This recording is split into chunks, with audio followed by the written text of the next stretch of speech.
A human being, which all of you guys are, as far as I'm aware, has a natural lordosis.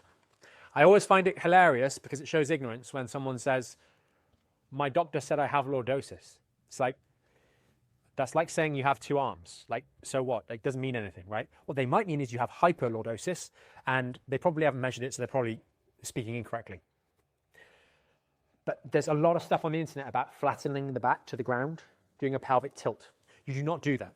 Your spine, now observing from the surface, it might look like a flat back, right? Because you've got muscle here, and depending on the development of the glutes and development of the back muscles, it might look like you have more or less of a curve, or it might be flatter. But there is a difference, right? So if you look at me, and my glutes stick out a little bit, so, you know, take it with a pinch of salt. As I stand up in a neutral position, you can see clearly that my lumbar spine starts here, where my hand is. So I'll put my fingers there, there. That's the start of my lumbar spine is about here, okay? So as I'm going through the hip hinge, I'm maintaining that curve, but my shirt's pulling out over the top as I come in here. You can still see, though, I am not rounding my lumbar spine. It is a hip hinging motion.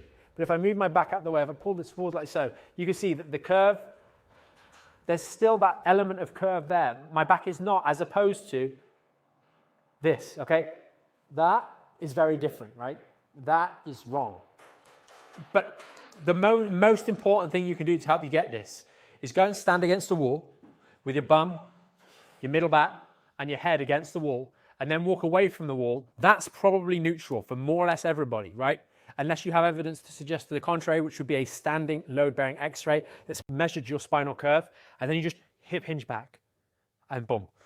Don't move anything. Don't do any funny pelvic tucks, any funny pelvic tilts. You don't need to do that. That's incorrect. And that's what we should do. Sometimes people get instructed to do a pelvic tilt. Do not do pelvic tilts. That is incorrect.